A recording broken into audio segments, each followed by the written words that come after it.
Today, we want to focus on the experiences of people who are most affected by restrictive practices. Instead of only talking about restrictive practices, we will discuss what safety, choice, and inclusion look like from the viewpoint of people with disability and how these ideas can lead to a better life. So I'm honoured to be joined by Poppy Mullins, who will share their experiences and insight. This is actually a turning of the tables. The last time Poppy and I spoke to each other, Poppy interviewed me. So Poppy, would you like to introduce yourself? Okay.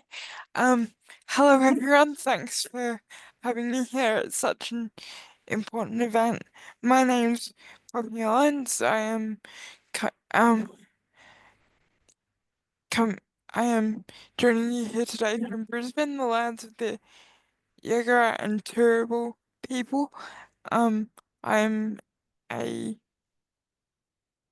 um um white girl wearing a yellow dress with bees on it. Um, Thank you, Poppy. And so what I want to start with today is talking about what being safe means to you. So can you share what feeling safe means in your daily life, and what does a safe environment look and feel like for you? Well, I suppose for me, a lot of what I see as my life being not so much safe, but certainly comfortable, and I think having comfort gives that safety is just being treated like an adult by those who I trust to treat me like an adult. Um, Before we start, I'd like to just put in the disclaimer that I've never been exposed to physical restrictive practice, so can't talk on that point. But what I can talk about, I suppose, is the social microaggressions of restrictive practice. So I guess to best illustrate times when I haven't felt safe, which includes being listened to and respected, was when I was 14 at um school. I I required teachers to help me in the classroom, but also to feed me at lunchtime to make sure I had social interactions with able-bodied peers. And one example where I did feel restricted from that was I I was in about year nine, and the agreement the school had with me as a student was every day I would spend lunchtime in the eating area with my particular group of friends. Uh, Now, at at this point in time,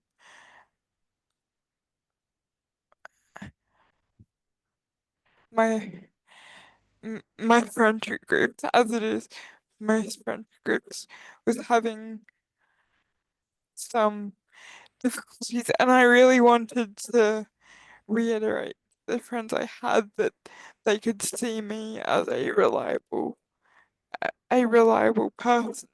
But there was this one particular day where my teacher aide, instead of taking me to the eating area, took me down to the special education unit. And when I asked her why, she just said, "Oh, because it's we're having a party for a staff member today, and the other aides to miss out. You you eat your lunch down here." And that really what shocked me, that I was 14 years of age, yet she just, this person who I trusted, I knew that she understood what I needed in the classroom, would explain me, not get away. from me. But what I want to get at here is I didn't I didn't sort of have anything to say to that, because I think when you are disabled as a young person, the first relationship you kind of have to navigate society is that of a parent and child. And so I see it as the responsibility of schools or other education providers to still have that safety that you need that when you have a disability. Yeah, thank you so much for sharing that particular experience, Poppy. I guess what I can hear you sort of sharing through that experience is that for you is about feeling, you said, respected as an adult, but it's not just about being physically safe, it's emotionally, and even they're saying about your social group, that's being socially safe as well. It's there's a lot more to feeling safe than just the physical, safety of a building. I guess another angle I would really love to sort of explore with you is that it's talking about choice and how important it is for you to be in charge of your own decisions. Can you describe maybe a time when you had the power to make your own decisions and how much of a difference that made in your life? Well, it's really um it's quite interesting actually, because one of those times was just when my parents were away, and for the first time I was able to go out with my support worker and a friend and go out for dinner and, and go out for go out to this bar, which is something it's an experience I'd never had.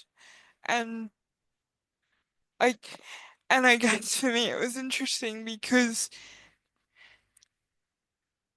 I trusted that support worker, and and because she trusted me enough to give me the space to talk with my friend and be in this bar, it it gave me the choice to decide whether I wanted to stay in that environment, or whether it was or whether, because of noise, it was whether it was going to be difficult for me. And I found that because I knew I had that choice, I was actually able to stay in that bar for longer, and I didn't mind that there was noise, and I I had a very open conversation with my friend of the kind which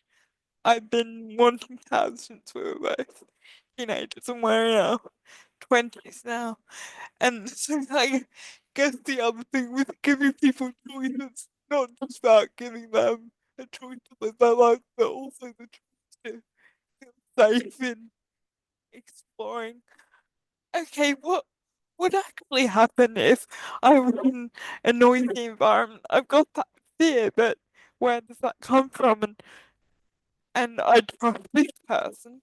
I know nothing's going to happen to me, so maybe I will stay here for a bit longer. And it's that kind of thing of, I suppose the way I put it is, it's not enough for our educators or support workers, um, people who kind of take take us in our adulthood. It's not enough for them to have a heart of gold and give us that choice. They have to have a sort of metal barrier around that heart of gold, sort which in a metaphorical sense is how I see them having that kind of understanding of what the person's fears are, and making sure that person knows that, you know, they're not just gonna, you know, walk away while that person has a drink. They will be there, and Yeah. they won't hover in a kind of misguided way, but they will be there, and that you know, being in a certain environment is normal, and it doesn't mean that, you know, every time Yeah. they need to be taken away, I suppose, if that makes sense. Yeah. So I guess, in what you're just sharing there about your experience of being able to go to the bar and have that experience with your friends is that you were given the choice to be able to, I guess, know that you're safe in that environment while someone was still there, but not necessarily hovering and being there. But it's giving you choice and control to sort of be able to live the life that you want to live and connect to your friends and connect to your community. So I guess that helps you, that someone else is giving you that independence to be able to make informed decision yourself about whether you're safe in that environment or not. So I guess, the last thing I'd love to talk a little bit about is problem solving. Life often presents us with challenges and we all do need to find ways to work through them. How do you approach problem solving? So what kind of support helps you the most when you're faced with a difficult situation? I Only people who I know I know will um will res respect me as the person I am now, and not as the person, you know, not even as the person my parents would tell a support worker I am, or not even, I guess, sort of what I need, and sort of not kind not kind of um, well, not kind of using, not kind of seeing restrictive practice as something that is physical, but understanding that um them um them s- sort of them sort of saying to them sort of putting their own expectations onto of what I should like or think or do, putting their own expectations onto me, and then if I don't sort of meet those expectations, not sort of getting nervous or angry or annoyed or taking them away, because that sort of treatment is the treatment you get when you're a child, and I feel that it's sort of, then every time you have an interaction with a person like that who who kind of puts these expectations onto you, even if they're just things like, oh, if we go out to the cinema, oh, how do I recline you back in your seat, or what way are we meant to go? Understanding that, well, I might not drive, so relying on